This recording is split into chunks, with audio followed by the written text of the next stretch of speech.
India I. अब इसका प्रचार देखिए पूरे जहान में हो।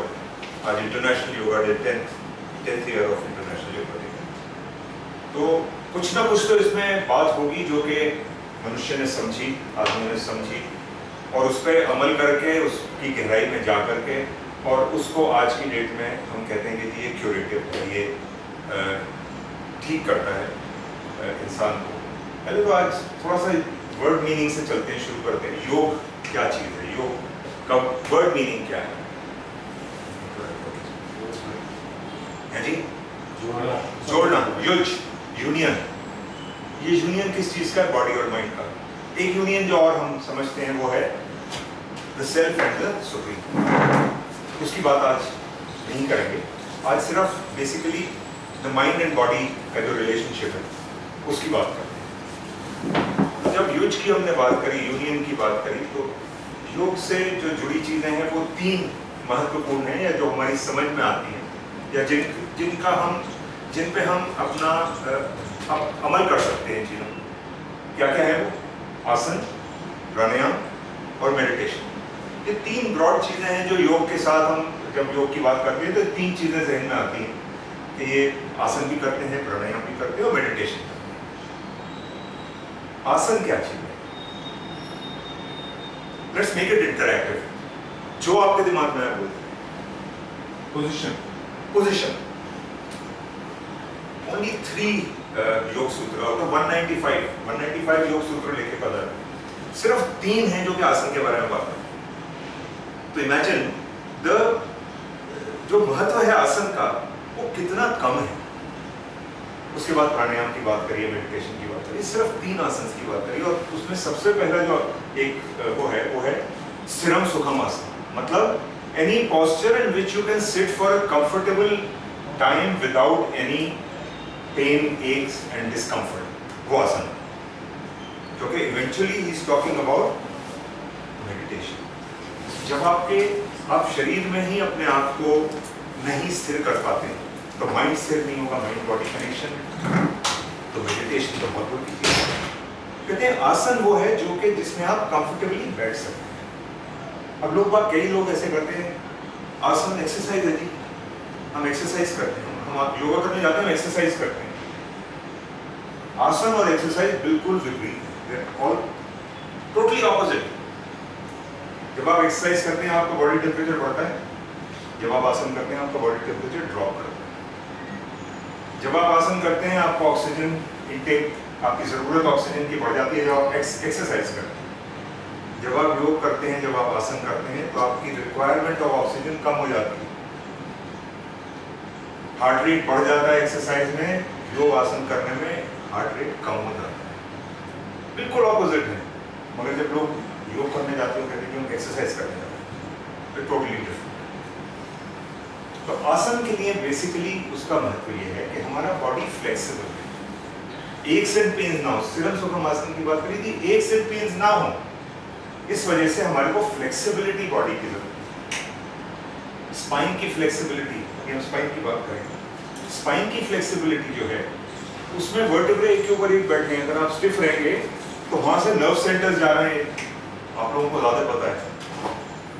जब वो स्टिफ रहेंगे तो फिर बात होती है कि स्पॉन्डिलाइसिस हो गया, स्लिप डिस्क हो गई, या बैक में जब दर्द होता है तो बहुत सारी चीजें, और स्पॉन्डिलाइसिस से चक्कर आने लगते हैं, तो कहीं ना कहीं नर्व जो है वो ब्रेन में जा रही है। तो फ्लेक्सिबिलिटी बॉडी की जो है वो बहुत जरूरी है, और आसन का उतना ही महत्व है उस बॉडी को फ्लेक्सिबल। और जिस मिनट आपने आसन, सपोजिंग आप कोई सा भी आसन कर रहे हैं, उसकी एक्सट्रीमिटी पे पहुंच गए, द बेनिफिट स्टॉप्स राइट, क्योंकि आपने वो हासिल कर लिया जो कि आपको चाहिए। अब बात करते हैं प्राणायाम की, जिसके ऊपर हम ज्यादा से ज्यादा टाइम करें। प्राणायाम, सबसे पहले तो वर्ड प्राण जो है उसका थोड़ा सा एक्सप्लेनेशन देते हैं। क्या चीज है प्राण? ब्रेथ है क्या? ऑक्सीजन है क्या? है जी? कोई बता पाएगा? Prana means life force, that is our life force. जब तक आदमी जिंदा है तब तक प्राण चल रहा है, जब चला जाता है तो कहते हैं प्राण निकल गया। So prana becomes, it is not breath, मैं और आप अपनी ब्रेथ शायद रोक सकते हैं आधा मिनट के लिए, 15 सेकंड के लिए, डिपेंडिंग ऑन हमारी क्षमता के लिए, मगर प्राणिक एनर्जी जो है वो चलती रहती है। इनफैक्ट वर्ड प्राण जो है वो ही कांस्टेंट मूवमेंट, कांस्टेंट मोशन, इसका इंग्लिश ट्रांसलेशन। अब जब वो कांस्टेंटली मूव कर रहा है तो इसका ये मतलब है कि कहीं ना कहीं उसका महत्व बहुत ज्यादा है। अब आज ये ब्रेथ क्या है? अब हमने कहा जी ब्रीदिंग तो हम करते हैं, सांस चल रहा है तो हम जिंदा हैं और सब कुछ हो रहा है। ब्रेथ इज फिजिकल, प्राण इज सटल। और ब्रेथ जो है वो प्राण की प्रोपेलेंट है, वो प्राण को एक्टिवेट नहीं करती, वो उसको मैनिपुलेट करती है। ये मैनिपुलेशन इज द वर्ड। तो जब हम मैनिपुलेट कर सकते हैं तो टू आवर एडवांटेज ही मैनिपुलेट करेंगे ना। जो भी चीज हम मैनिपुलेट करते हैं वो अपने अपने फायदे के लिए, अपने अपने लिए करते हैं। तो ब्रीदिंग पैटर्न जो है, सो ब्रेथ अगर ग्रॉस हो गई और प्राण सटल हो गया तो हम ग्रॉस को यूज करके सटल को मैनिपुलेट करते हैं। और ये मैनिपुलेट वर्ड मैं बार बार इसलिए यूज कर रहा हूं क्योंकि ये हमारे हाथ में है। मगर वो कैसे पता लगेगा? आप कहोगे कि मैनिपुलेशन के लिए तो बहुत एक तरकीब चाहिए ना। वो तरकीब ही प्राणायाम है कि ब्रेथ को एक्टिवेट करके, ब्रेथ को ट्रांसलेट करके into things which are useful for us, जो हमारे लिए फायदेमंद है, हम उसको उस तरह देखते हैं।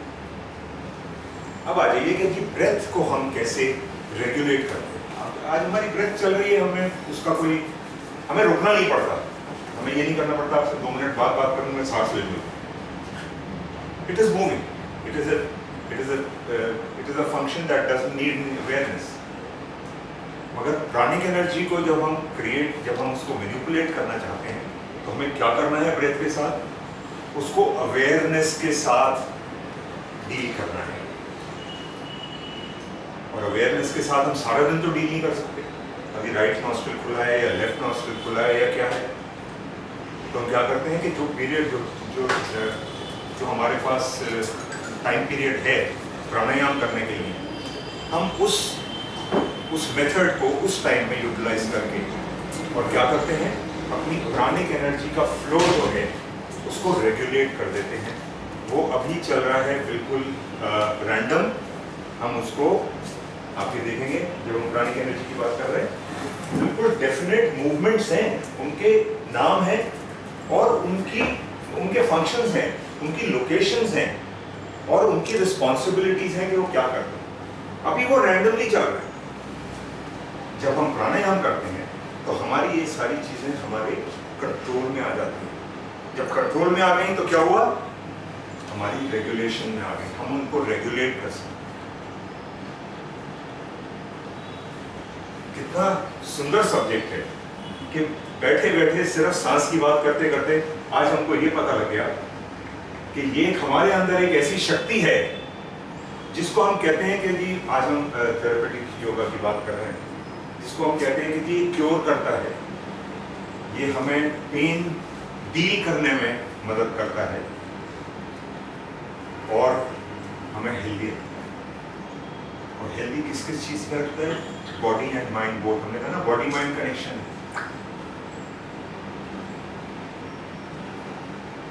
Up to this point any questions?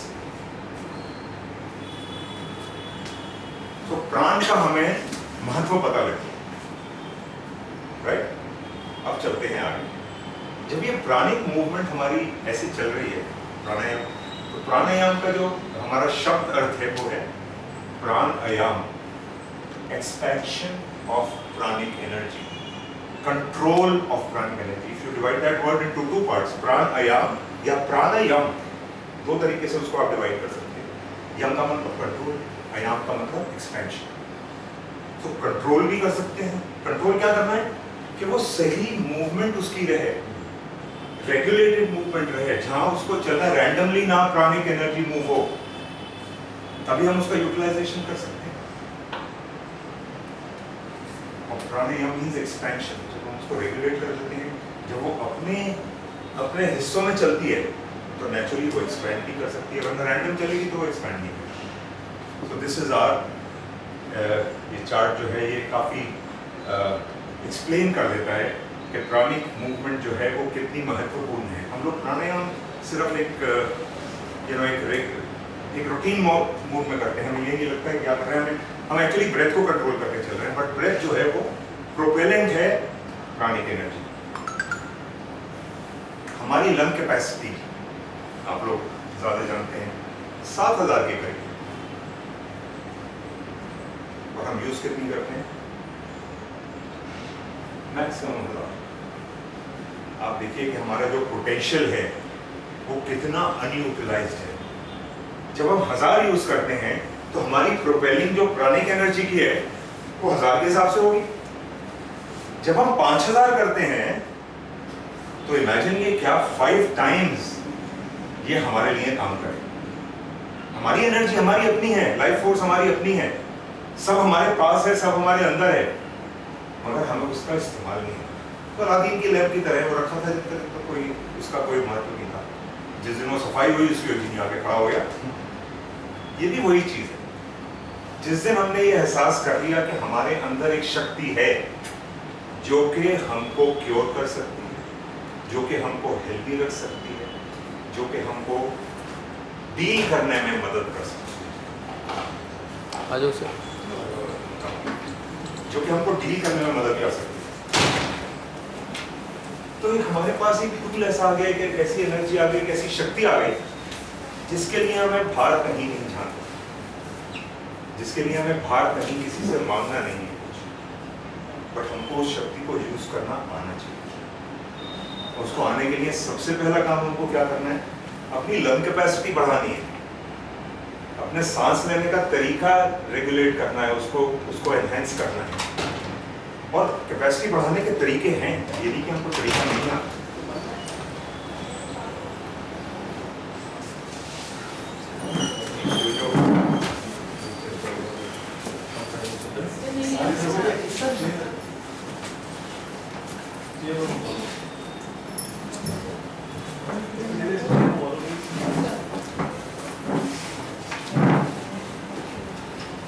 तो आप कहेंगे जी लंग कैपेसिटी कैसे बढ़ाएंगे? सांस ले रहे हैं, जिंदा है, कई बार 90 साल तक जी जाते हैं, कोई परेशानी नहीं। तो लंग कैपेसिटी को बढ़ाने के भी तरीके, जब आप लंग कैपेसिटी बढ़ानी शुरू करेंगे तो सिर्फ ऑक्सीजन का इंटेक बेहतर नहीं हो जाएगा, वो तो एक पार्ट है, वो फिजिकल पार्ट है, मगर उससे हमारे ब्रेथ से क्या चीज़ कंट्रोल होती है। हमने बॉडी माइंड की बात करी, बॉडी की हमने बात कर ली आसन से, जो कि हमको अगर हम आसन करें तो हमारा शरीर जो है फ्लेक्सिबल रहेगा, शरीर तंदुरुस्त रहेगा।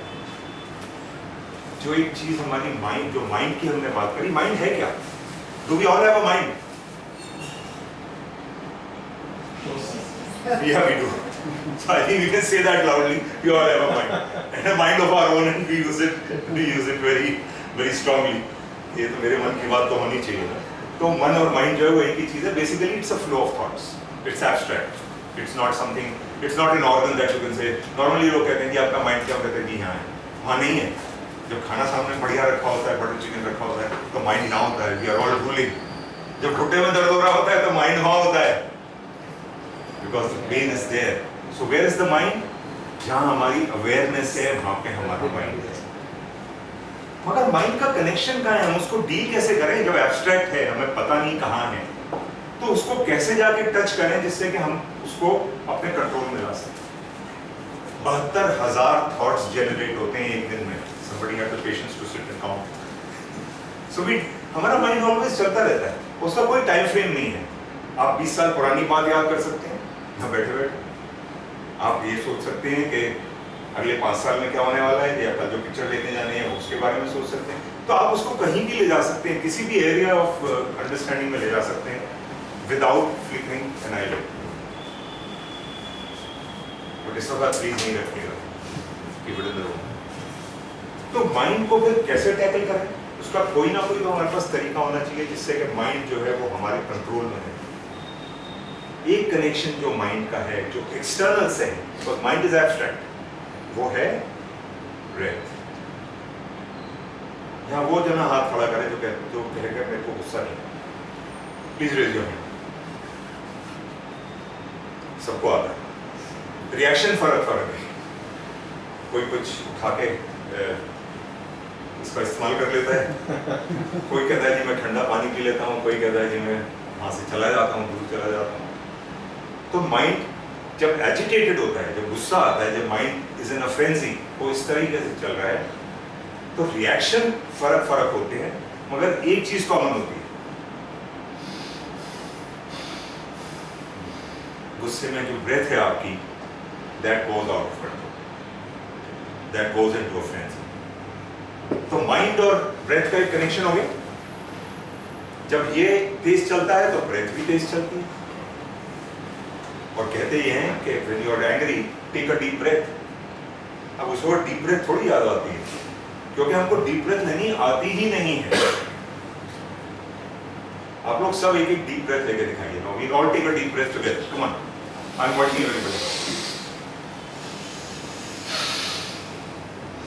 700 डीप ब्रेथ अगर लेनी है तो वो ये है।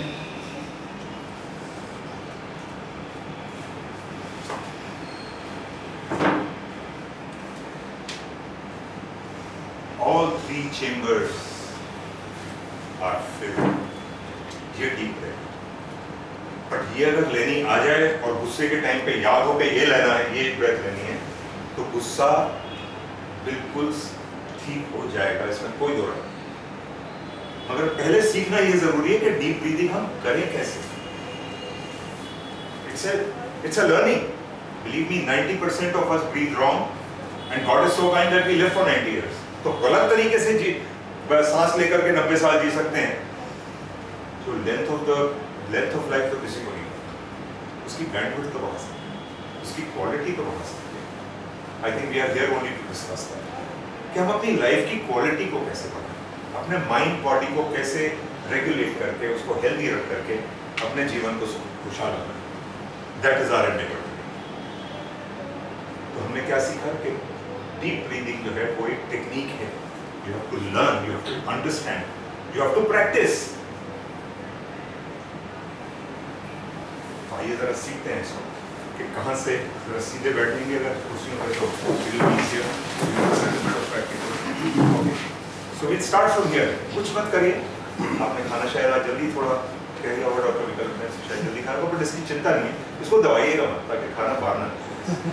इसको सिर्फ सेंसेशन के लिए रखिएगा अपने हाथ को, और ब्रीथ करते जाइए जब तक कि आपका स्टमक बाहर ना जाए। जितना बैक को स्ट्रेट रखेंगे उतना ज्यादा इसका आनंद ले पाएंगे। Bring your stomach out. जब आप इनहेल करेंगे तो ब्रिंग योर स्टमक आउट। ये सिर्फ इसलिए है कि आपको पता लगे कि पेट बाहर है। और जब आप एक्सहेल करें, नाक से करेंगे मुंह बंद रहेगा, और किसी की नाक अगर ब्लॉक है तो मुझे बता दीजिए। और जब आप एक्सहेल करेंगे तो पेट जो है वो अंदर चला जाएगा। फर्स्ट स्टेप ये है। कम से कम 4-5 साल ये एहसास करके लीजिए that the stomach is coming out when you are inhaling and it is going in when you are exhaling.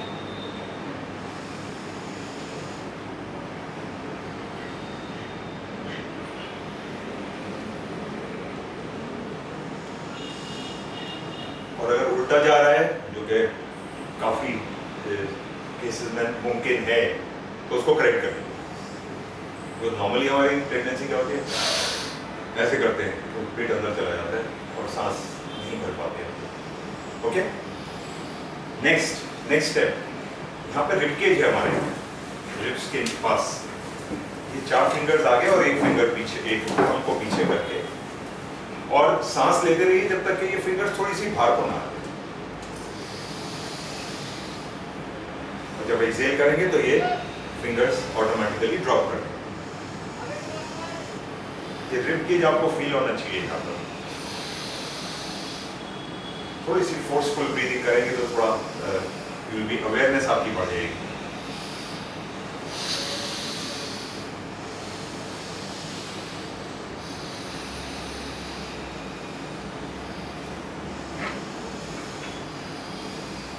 Second chamber, आधे में हार्ट है, आधे में। Third, put your fingers here on the collarbone। ये अपनी collarbone पे रख लीजिए। You're all proud of you। especially the ladies. Continue to breathe till you feel your fingers moving upwards. सांस लेते रहिए जब तक कि फिंगर्स आपको इसकी मूवमेंट फील ना हो.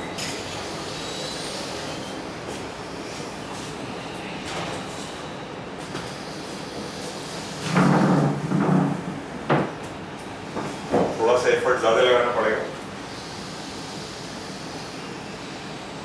We are just taking a breath, trying to fill up all the 3 chambers of our lungs. 1 2 कर चुके हैं, दोबारा कर लेंगे. इसको अपनी कॉलर बोन पर रख लीजिए. Continue to breathe till you feel the fingers moving upwards.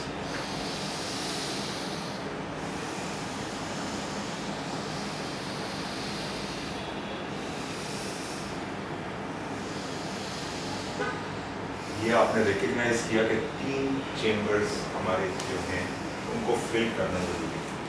ये सिर्फ एक अवेयरनेस को, अब कोई टेक्निक भी तो होनी चाहिए बढ़ाने की. पंप लगाएं या क्या करें, that all these 3 chambers are active all the time. इसके बहुत सारे तरीके हैं. आज हम जो सीखेंगे 2-3 तरीके सीखेंगे. ब्रीदिंग के बहुत सारे तरीके हैं जो कि अलग अलग मूवमेंट्स को एक्टिवेट करते हैं. उस पर आएंगे जब हम इसके ऊपर आने शुरू होंगे तब उसकी बात करेंगे. बट टेक्निक्स अलग अलग हैं.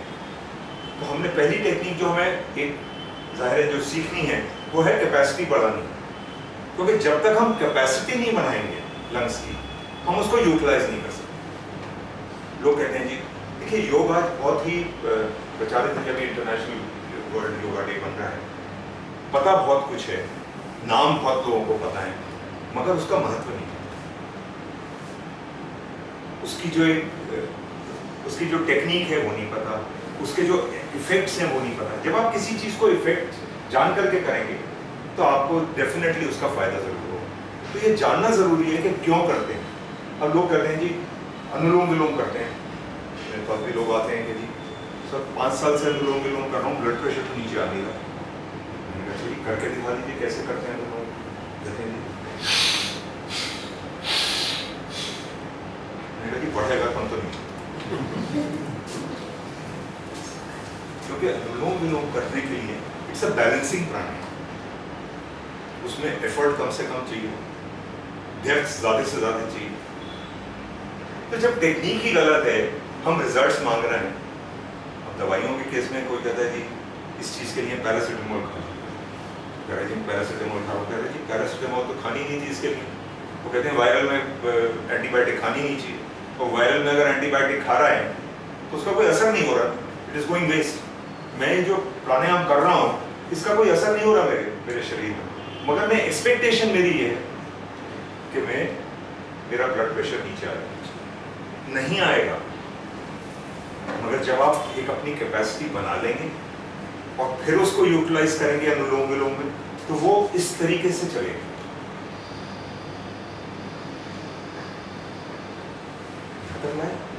ब्लॉक किया,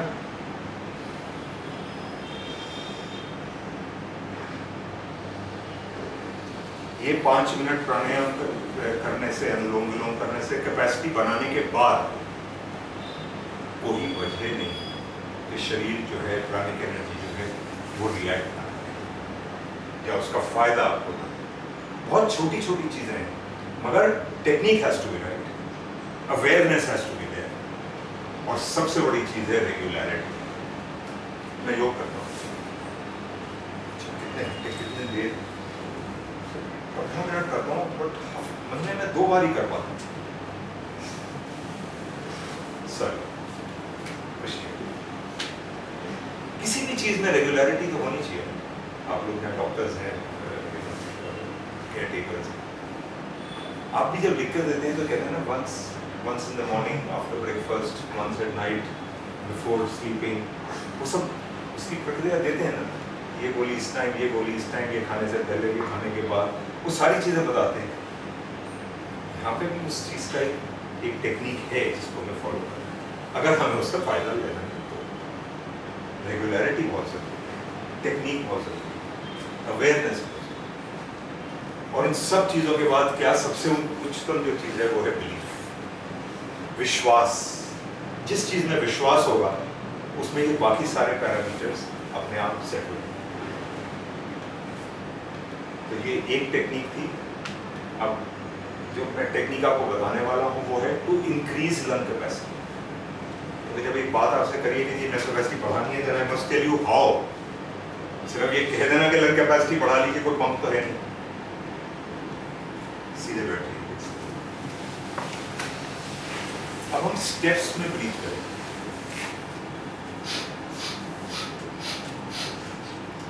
Like this, and मुंह बंद रहेगा, we will do it through the nostrils, और exhale straight line। So it will go like this. I'll do one round.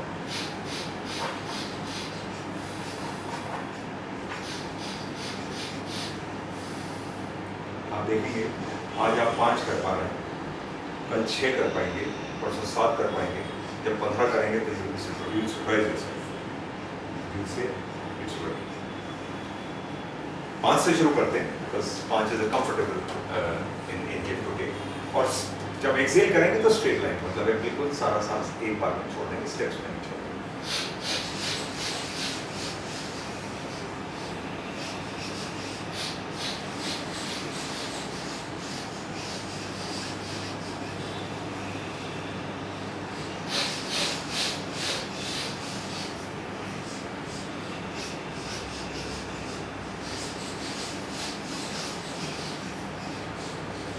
आप अगर 2 मिनट 3 मिनट गाड़ी में बैठे हुए, गेस्ट पे बैठे हुए, किसी भी टाइम कर सकते हैं इसको। इसमें कोई रिस्ट्रिक्शन और स्टमक नहीं है, क्योंकि हम स्टमक कोई एजिटेट नहीं कर रहे हैं। तो अगर उसमें थोड़ा बहुत खाना पड़ा हुआ भी है तो it will not harm you. बहुत जो एग्रेसिव प्राणायाम होते हैं उसमें ये कहा जाता है, या आसन करने से पहले कहा जाता है कि आपका स्टमक जो है कम से कम 4 घंटे फ्रॉम द लास्ट मील होना चाहिए। बट वो एग्रेसिव प्राणायाम जो हैं वो फिर स्टमक को यूज़ करते हैं और उसको एग्रेशन में डालते हैं, तभी जा करके उसका फायदा होता है। तो ये एक टेक्निक है of enhancing your lung capacity. एक और टेक्निक है जिससे कि और बहुत से फायदे। एक टंग को आगे रोल करना, इसका एक पैसेज बना। ओके, अब जब आप इनहेल करेंगे तो इसके थ्रू करेंगे।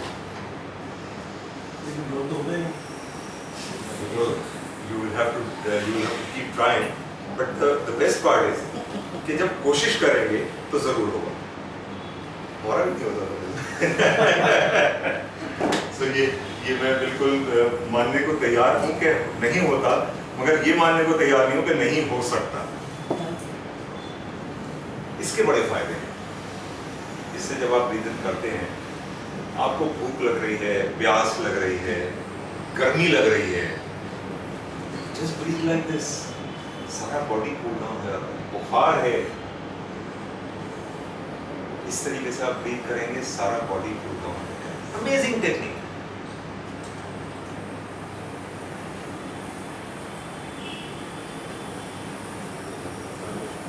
ये एक इनहेल है,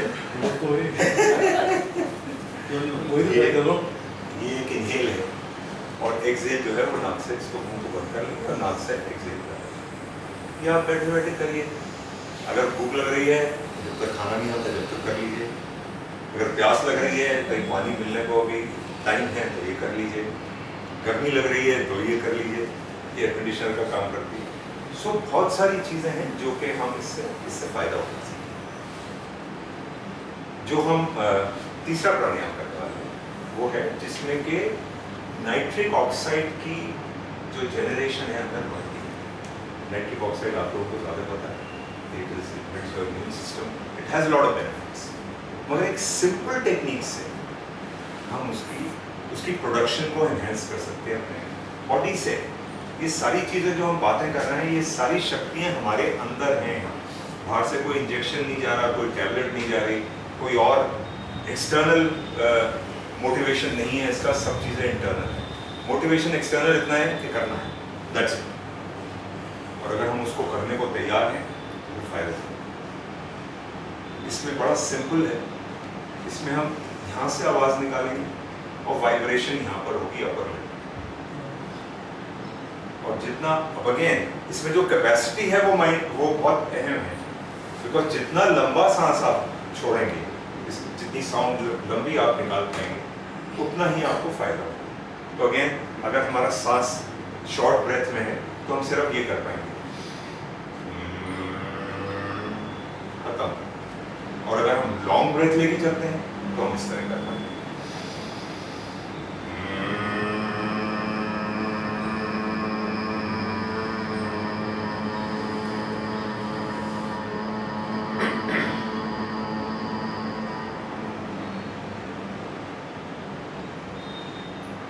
ये साउंड जो हम निकालते हैं यहाँ से, vibration is only on the upper lip.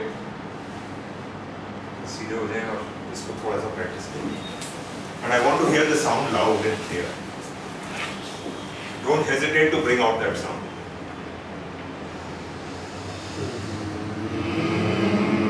Vibration feel करिएगा जरूर, फील दैट वाइब्रेशन।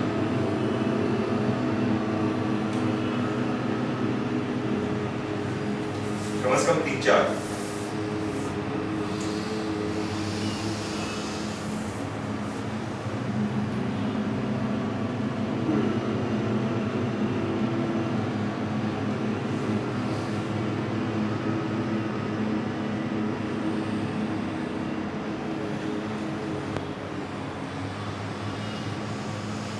किस किस को वाइब्रेशन फील नहीं हुई? It is intoxicating. Nobody wants to stop.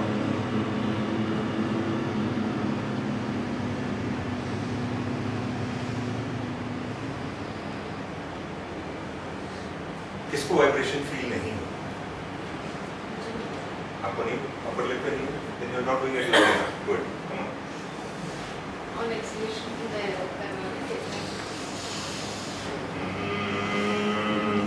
यहाँ पे बाकायदा इसको throw out your voice, it will automatically happen. आप हिचक रही हैं, आवाज को फेंकने में आप हिचक रही हैं।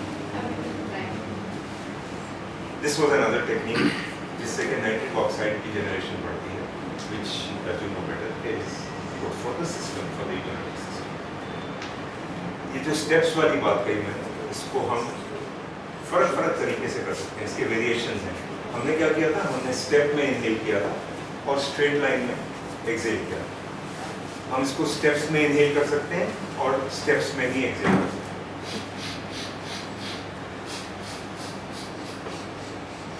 हैं। एक है कि हम स्ट्रेट लाइन में इनहेल कर सकते हैं, स्टेप्स में एक्सहेल कर सकते हैं।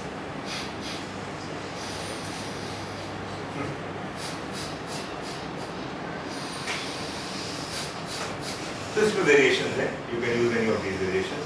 The idea is to enhance lung capacity, और लंग कैपेसिटी इंक्रीज करके बहुत से फायदे हैं। ऑक्सीजन का इंटेक जो है वो बहुत सारी चीज़ें ऐसा करता है जो कि हमारे लिए क्यूरेटिव है। मैंने शायद बताया भी था, जिन्होंने पहले देखा सुना कि there are people who are using oxygen cylinders, cancer survivors, and by doing 15 minutes of deep breathing, just deep breathing every day, correct deep breathing, 4000-5000 की deep breathing 15 मिनट 20 मिनट करने से उनका use of oxygen cylinder came down to 0। Now इससे ज़्यादा क्या आदमी credentials दे सकता है? I know that there is no cure in yoga for a disease like this, but उससे डील करने के लिए एक माइंडसेट को चेंज करने के लिए वो एक बहुत बड़ी चीज।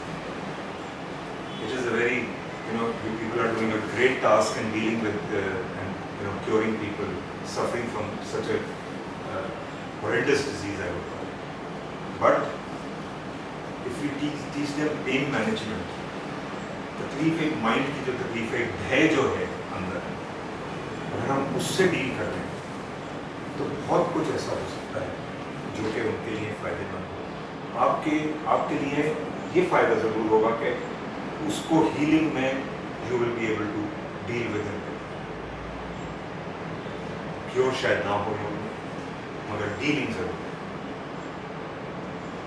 अब आते हैं जी, तो ये प्राणायाम हमने किया। अनुलोम विलोम हम क्यों करते हैं, आज थोड़ा सा उसके बाद करते हैं, then we will be able to come to the next.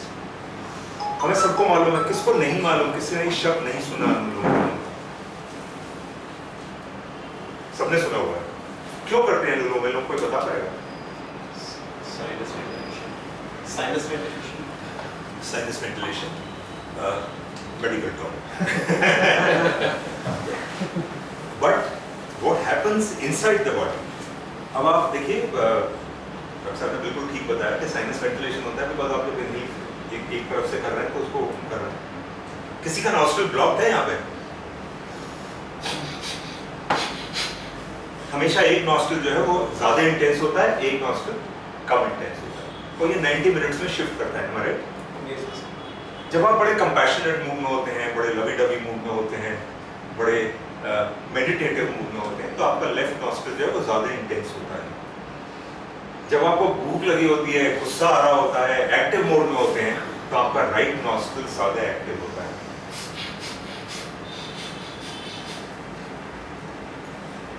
और ये 90 मिनट्स में शिफ्ट कर देता है। अब जाते हैं पुराने जमाने में। आपने देखी होंगी पिक्चर्स योगीज की, वो लोग छोटा सा डंडा लेके बैठते हैं, आती पालती मार के पद्मासन में बैठे हैं, मगर दोनों इधर अंडर आर्म्स में 2 डंडे लगा रखे, क्रचेस लगा रखे। बता सकता है कोई कि क्यों? थका हमेशा, आराम कर ले, थोड़ा सा हाथों को आराम दे दें। हमारे अंडर आर्म्स में क्षमता है to change the flow of breath in the nostrils. कभी अगर आपकी कोई सी नॉस्ट्रल बंद हो जुकाम की वजह से, अभी क्लीन करके, अगर आप जैसे राइट नॉस्ट्रल बंद है, अगर आप लेफ्ट आर्मपिट में फिस्ट को रख करके और काउंटर प्रेशर डालेंगे, फिस्ट को ऊपर पुश करेंगे और अंडर आर्म को नीचे पुश करेंगे, एक काउंटर प्रेशर क्रिएट करेंगे, you will find that nostril will open. बड़ी सिंपल सी टेक्निक। अब योगीज क्या करते थे? वो बड़े क्लेवर थे। उनको चाहिए था कि दोनों नॉस्ट्रिल्स जो हैं वो इक्वली फ्लो करें, क्योंकि जब एक ज्यादा इंटेंसली फ्लो करती है, अगर राइट वाली ज्यादा इंटेंसली फ्लो कर रही है, तो left side of the brain is more active, it is dominating. और जब लेफ्ट वाली ज्यादा इंटेंसिटी फ्लो कर रही है, तो right side of the brain is active and that is dominating. उनको इक्वल चाहिए था। अब इक्वल करके क्या करेंगे?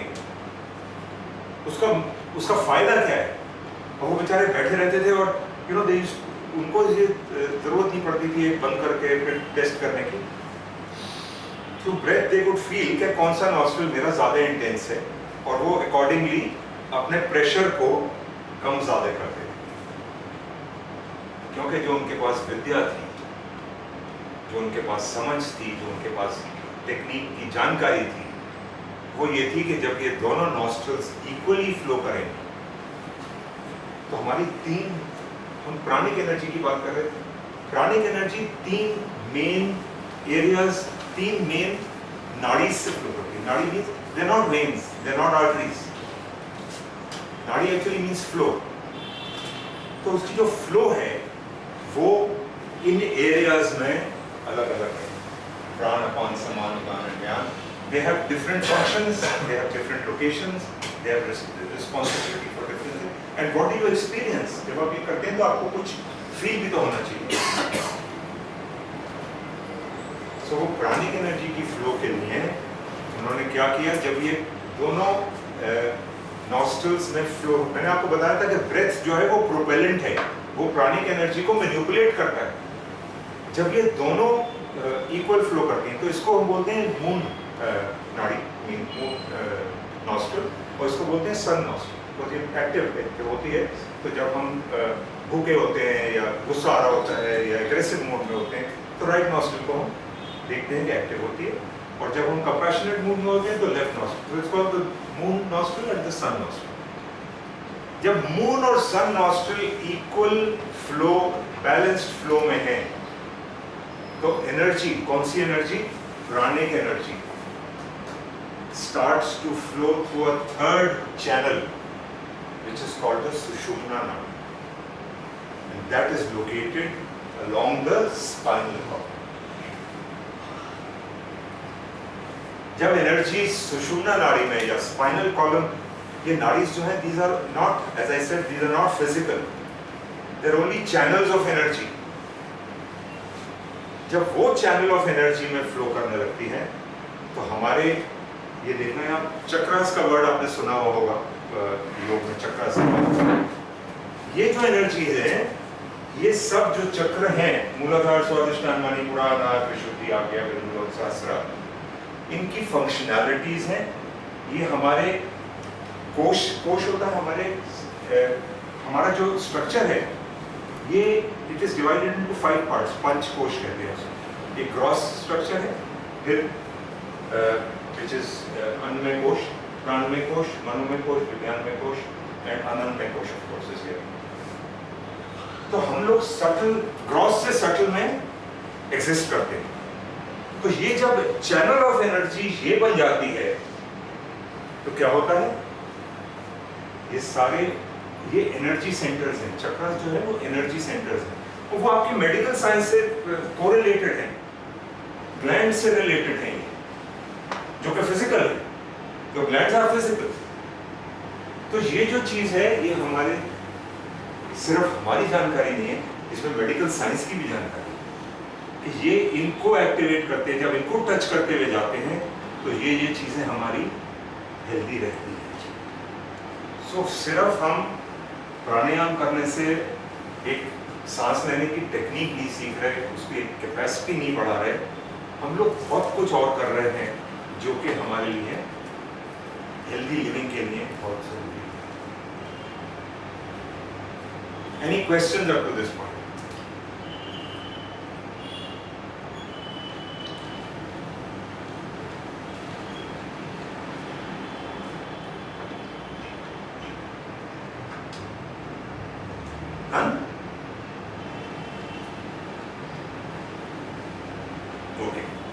अब आते हैं जी, तो ये हमारा एक एनर्जी सेंटर जिसको हम बोलते हैं, जो हमारी स्पाइनल कॉलम में एक्टिवेटेड है, इसको जब हम टच करते हैं या एक्टिवेट करते हैं तो हमारे को बहुत सारे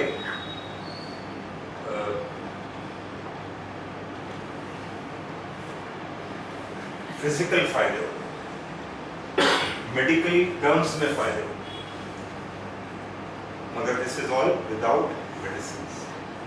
This is all through our own energies that we have, the pranic energies that we have. अब चलते हैं थर्ड पार्ट। सो प्राणायाम का जो टॉपिक था वो मेरे ख्याल से समझ में आ गया होगा कि अनुलोम विलोम क्यों करते हैं, कैपेसिटी बढ़ाने की क्या ज़रूरत है, इक्वलाइज करने से क्या होता है। अनुलोम विलोम जो हम करते हैं actually, it is to balance the two sides, there is no other benefit. हमारी कोशिश ये रहती है कि हम दोनों साइड्स को बैलेंस करें, both sides of the brain should function in equally. अगर उसके फायदे हमें नहीं पता, फायदे नहीं। तीसरा पार्ट जो हमने कहा था वो कहा था मेडिटेशन। आसन, प्राणायाम, मेडिटेशन। योग के आज 3 भागों की हमने बात करी, देयर आर मोर, बट हमारे लिए जो एक कॉमन मैन के लिए एक इंटरेस्ट की चीज है वो है ये तीनों चीजें। मेडिटेशन क्या है, कोई बताएगा? रैंडम जवाब। ध्यान नहीं, वो तो ट्रांसलेशन हो गया। Focusing on the mental energy in at one point. So I think ये एक आंसर ऐसा है जो कि सबकी समझ में आ जाएगा कि हम अपनी सारी एनर्जीज को एक पॉइंट पे लगाएं। मगर लोग बात जब मेडिटेशन, जो मेडिटेशन शब्द आजकल ना बहुत ही सोशलिस्टिक हो गया। सोशलिस्टिक का मतलब है कि पार्टीज में, सोसाइटी में, oh I meditate, that is, it has become a fad. और कहते हैं there is nothing in mind, can never have nothing in it, it will always have something in it. Doctor साहब बिल्कुल ठीक कहा कि जब आप उसको फोकस कर लेते हैं एक पॉइंट, आप ब्लड पेंसिल से लिख सकते हैं, नहीं लिख सकते, शार्पन पेंसिल से लिख, it has to be one pointed. जब हम वन पॉइंटेडनेस पे पहुंच जाते हैं तो उसके फायदे क्या हैं? So meditation is a technique, it is not an and product. Meditation अपने में कोई वो नहीं है, जो एक एंड प्रोडक्ट नहीं है, वो एक टेक्निक है। और किस चीज की टेक्निक है? To calm the mind, very simple. मगर how do we calm the mind? Mind क्या था, हमने बात करी थी, it is a flow of thoughts, 72,000 thoughts in a day, agitated at times, calm at times. मगर हमें क्या चाहिए? हमें तो काम चाहिए, हर वक्त काम चाहिए। काम से मतलब वो वाला काम नहीं, नॉट वर्क, कामनेस, CALM, काम चाहिए। मतलब बड़ी मुश्किल से मिलता है, क्योंकि इतनी सारी चीज़ें हैं जो कि हमारे इर्द गिर्द चल रही हैं, जिससे हम एजुकेट होते हैं, या जिससे हमारा माइंड हमारे कंट्रोल से बाहर निकल जाता है। इसने ये कह दिया, उसने ये गलत बता दिया, उसने ऐसा कर दिया, उसने ये क्यों बोला, उसने ऐसा क्यों किया। उन सब चीज़ों से क्या होता है? हम एजुकेट हो जाते हैं या हम नाखुश हो जाते हैं। जब तक माइंड एक कामनेस में चल रहा है, जब तक हमारे साथ खुशी है। जहाँ माइंड एजुकेट हुआ, चाहे किसी, और नॉर्मली हम क्या करते हैं, अरे फलाने की वजह से आज इसने तो ऐसे बोल दिया, इतना गुस्सा आ रहा है, उसने वो तो बोल के चला गया, वो तो वहाँ बर्गर खा रहा है, और आप एजुकेट हो गए। जब आप एक चीज का स्वाद ले लेते हैं, अगर आपको जलेबी पसंद है और आपने जलेबी खा ली, उसके बाद कोई आपको समोसा भी बहुत पसंद है, कोई आपको अगर समोसा देगा, आपको थोड़ी देर बाद खाएंगे, आफ्टर टेस्ट ऑफ जलेबी थोड़ी देर रहेगा, यस और नो? तो वो आफ्टर टेस्ट जो है, वो जो आफ्टर टेस्ट है, जब आपने एक बार मेडिटेशन की जो एक टेक्निक, उससे जो कामनेस आपके माइंड में आई, अगर आपने उसका टेस्ट ले लिया, तो आप चाहोगे इससे तो मैं निकलना ही नहीं चाहता, you will want to remain in it। तो होगा क्या? किसी ने कुछ कहा, not worth my disturbing my peace। As a result of which आपका रिस्पॉन्स जो है, आपका रिएक्शन जो है, वो रिस्पॉन्स हो जाता है। आप कहते हो सोच के बात कर रहे हैं, क्या होता है? पर्सनैलिटी चेंज होने लगती है। आपके रिस्पॉन्सेस, रिएक्शंस जो है, वो रिस्पॉन्स और रिएक्शन में क्या फर्क है? कोई बता सकता है? रिएक्शन तो एक्शन का रिएक्शन है, ऑपोजिट होगा, नेगेटिव डायरेक्शन में होगा। रिस्पॉन्स है बिना सोचे समझे होगा, बिना समझे इंपल्सिव होगा, मोस्टली नेगेटिव होगा, सेम इंटेंसिटी में आएगा। और रिस्पॉन्स है, उसको मोटिवेट किया जा सकता है, मैनिपुलेट किया जा सकता है। देखा जी, ये जो आपको मेरे पास भी निकल रहा है, कहने का मतलब ये है कि it is under our control, response is under our control, reaction is not under our control. But mind को अगर हम अपने कंट्रोल में रखेंगे, तो हमेशा आप रिस्पॉन्स देंगे, कभी रिएक्ट नहीं करेंगे। ये तो कहते हैं ना, पहले सोचो फिर बोलो। वो सोचना जो पार्ट है ना, वो सोचने में आप कोई उसमें एनसाइक्लोपीडिया की तरफ नहीं जा करके उसमें कुछ ज्ञान लेके आने वाला नहीं। बेसिकली है पॉज, और पॉज कितने कर रहे हैं? वो जो एजिटेशन है उसको स्लो डाउन कर दीजिए। वो एजिटेशन कैसे स्लो डाउन होगी? डीप ब्रीदिंग करके। बहुत चीजें कनेक्टेड हैं, और किस चीज से कनेक्टेड है हमारे से? Without any extra effort, without any external stimulation। तो मेडिटेशन का जो एक महत्व है, वो पहली चीज तो हमने समझी, वो एक टेक्निक है, और वो टेक्निक है टू काम द माइंड। और कामिंग द माइंड के लिए हमारी ब्रीदिंग पैटर्न का स्लो होना बहुत जरूरी है, क्योंकि माइंड और ब्रेथ कनेक्टेड है। ब्रेथ को एक स्लो मोशन में रखने के लिए उसकी कैपेसिटी बढ़ानी जरूरी है। तो इवेंचुअली सब चीजें किस चीज पे आ गई? Correct breathing. छोटी सी चीज है, मगर कितनी महत्वपूर्ण है। आप देखिए, आपकी पूरी लाइफ चेंज हो जाएगी अगर आप इफ यू स्टार्ट ब्रीदिंग करेंगे। आपके रिस्पॉन्सेस चेंज हो जाएंगे, आपके एजिटेशंस खत्म हो जाएंगे, आपका परसेप्शन चेंज हो जाएगा, नजरिया चेंज हो जाएगा, बहुत सारी चीजें चेंज। थोड़ा सा मेडिटेशन करें।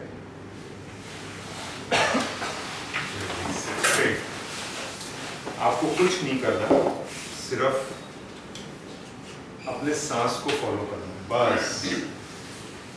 तो मैं आपको उसका रूट बता देता हूँ और उसकी इंटेंसिटी और उसकी एक जो स्ट्रेंथ है वो बता देता हूँ। उसमें सिर्फ आपको इनहेल और एक्सहेल में अपनी अवेयरनेस रखनी है और कुछ नहीं करना। आंखें हल्की सी नहीं, there should be no light penetrating. और आपको कुछ सिर्फ ये देखना है अपने माइंड में कि मेरा सांस जब मैं इनहेल कर रहा हूँ तो इन 2 नॉस्ट्रिल्स से अंदर जा रहा है, यहाँ पे इन्वर्टेड वी बन गया, यहाँ से वन स्ट्रीक ऑफ लाइट सिर के ऊपर से और डाउन द स्पाइनल कॉर्ड। बस आपको इसको विजुअलाइज करना है, अपनी आंखें बंद करके अपने सांस के साथ रहना है और इसको विजुअलाइज करना है।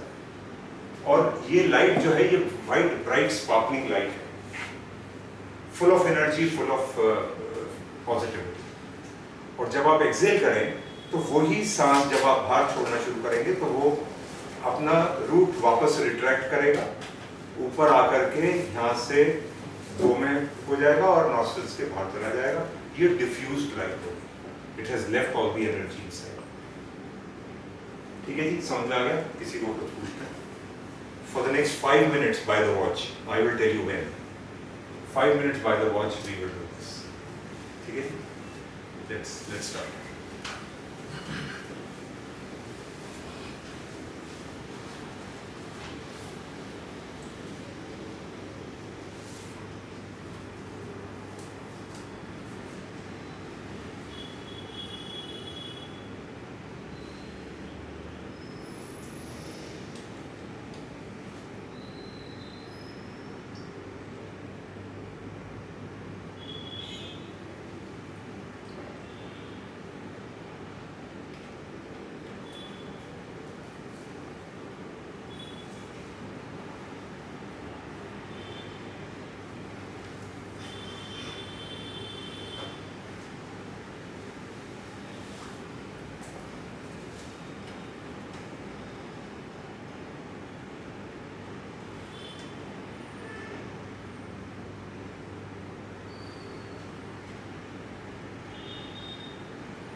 Very gently open your eyes.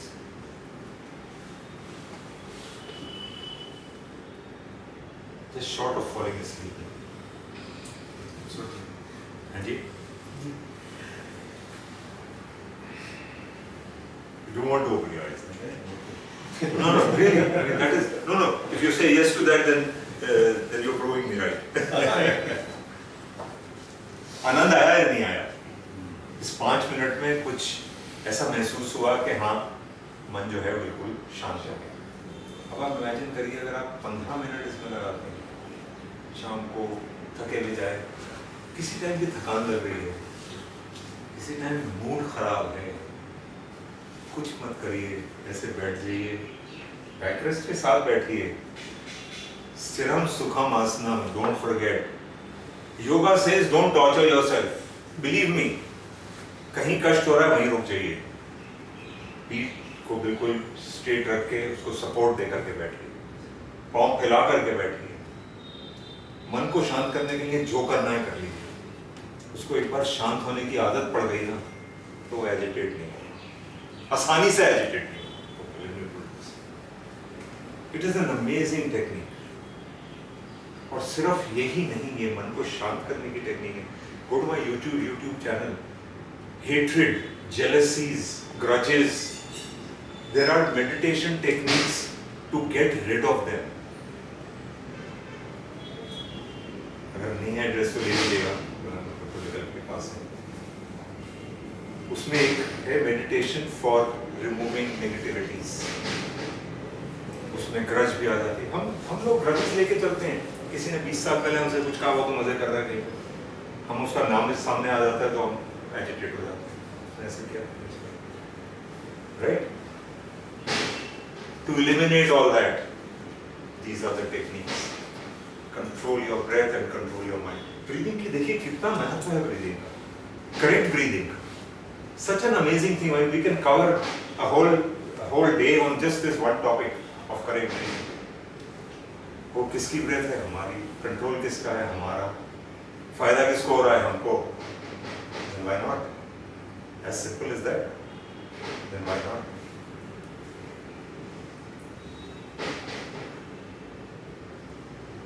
तो ये एक टेक्निक थी। बहुत सारी टेक्निक्स हैं जो कि आपको एक डिफरेंट एक्सपीरियंस देंगी ऑफ मेडिटेशन। मेरा अवेलेबल यूट्यूब पे भी देख सकते हैं, मेरे यूट्यूब पे भी हैं 2-4। मगर इसकी प्रैक्टिस जरूरी है। जब तक प्रैक्टिस नहीं होगी जब तक कुछ नहीं। बारे में एक छोटी सी कहानी सुनाता हूँ, क्योंकि हमें लगता ये है कि 15 मिनट 20 मिनट आधा घंटा योग करने से क्या होगा, क्या बेनिफिट मिलेगा। मैं तो 15 दिन से कर रहा हूँ, मेरे को कोई मतलब ऐसा कुछ नहीं हुआ कि मैं उस बारे में बात कर सकूँ या बता सकूँ या कुछ ऐसा कर सकूँ जिससे कि। एक बच्चा था छोटा सा गाँव का, उसके पिताजी ने कहा कि मैं इसको एक मॉनेस्ट्री में जाकर डाल देता हूँ, वहाँ कराटे सिखाना चाहता हूँ इसको, थोड़ा सा ना इसको रोबस्ट बनाना चाहते हैं, मजबूत बनाना। तो मॉनेस्ट्री में गया, वहाँ पे उन्होंने कहा कि हाँ ये छोड़ देंगे, और उन्होंने कहा इधर मेरे बच्चा है इसका ध्यान रखिएगा और उसको उधर रोबस्ट बना दीजिए। ठीक, हमारा एक प्रोग्राम अपने हिसाब से इसको कर लेंगे, चिंता ना करें। पहले दिन उस बच्चे को बोला, इतना बड़ा एक भिगोना सा था, मेटल का कंटेनर था, उसको बोला इस पत्थर के ऊपर ले जाकर रख दिया। उसने जो कहेंगे वो मानूंगा मैं, तो यहाँ पे सीखने जो ये बताएंगे करूँगा। कराटे वराटे की कोई बात नहीं हो रही थी। उसने कहा उसमें पानी भर दो। एक माउंट ने कहा इसमें पानी भर दो, पानी भर दिया। दूसरा है, उसने कहा पानी भर दिया, उसने निकाल दो पानी को, स्प्लैश करो, बाहर निकाल दो। चलो एक दिन की बात होगी, 2 दिन की बात होगी, दिन में 3 बार ये कार्यक्रम चलता था और 1 महीने तक चला। अब वो बेचारा कुछ बोल नहीं रहा था, क्योंकि उसे लगा मेरे पिताजी यहाँ छोड़ रहे हैं, इनके जिम्मे छोड़ रहे हैं, इसे मैं क्या बोलूं। 1 महीने बाद उन्होंने कहा 1 हफ्ते की छुट्टी आपकी, आप घर जाओ।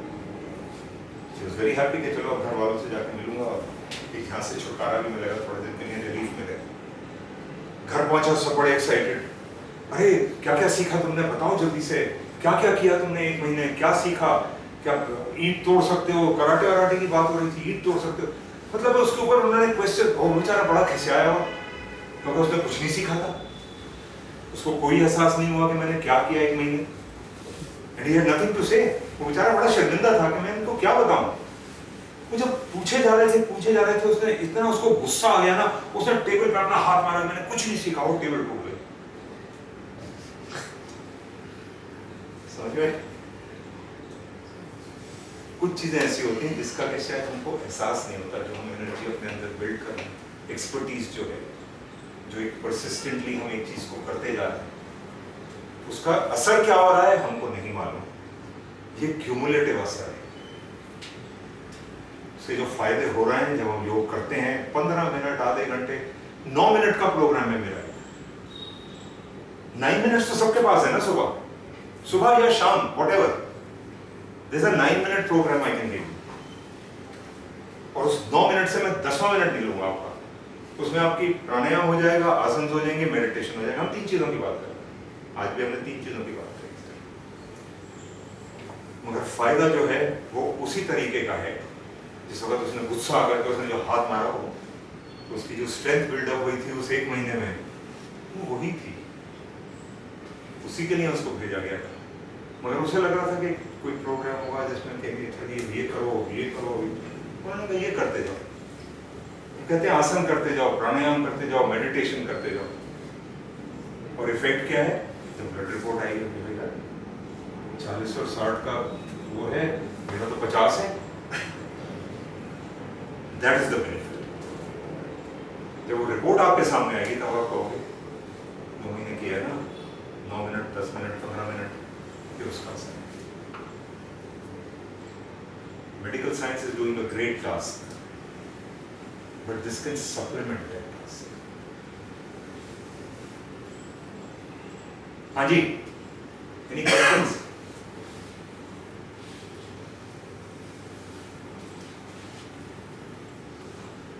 कोई सवाल नहीं है? कुछ नॉलेज नहीं है, जी? कुछ नॉलेज नहीं है इसलिए सवाल नहीं है। नहीं, नॉलेज तो सवाल तो बिना नॉलेज के ही उठते हैं ना। जिसके बाद नॉलेज है उसके बाद सवाल थोड़ी होगा। Am I right? सेशन इतना रिलैक्सिंग होता है कि दिमाग एकदम शांत हो जाता है, इसलिए सवाल नहीं होते। इसलिए सवाल नहीं, मतलब उस जोन में चलेगा या आपसे सवाल भी नहीं उठ पाएगा। रिलैक्स। इसी के लिए हम यहाँ इकट्ठे हुए सब, इस चीज को जानने के लिए, इसका महत्व जानने के लिए कि इसमें बहुत शक्ति है। 2 तरह की शक्ति प्रोवाइड करता है, एक मानस मन की शक्ति और एक प्राणिक शक्ति, डायनेमिक शक्ति। This is what we have to share today. एक जो चौथा पार्ट है जो कि सबसे ज्यादा महत्वपूर्ण है, बट वो एक इंडिविजुअलिस्टिक है, बट उसको जाने से पहले मैं मेंशन जरूर करूंगा क्योंकि फिलॉसफी है। Yoga is one of the 6 philosophies जो इंडियन फिलॉसफीज है, मगर जो मैंने आपको बताया ये साइंटिफिक है। इसमें बताइए कोई लॉजिक में कहीं कमी रही हो तो किसी चीज में? So it is a science. मगर जो साइंस है वो डिफाइन करती है जिसके लिए हम मनुष्य पैदा हुए, जो हमारी स्पिरिचुअल साइड है, जो हमारी सेल्फ रियलाइजेशन का एक पर्पस है of our existence, and religion has nothing to do with it. हर एक मनुष्य का एक पर्पस है of being born on this planet, और वो है सेल्फ रियलाइजेशन।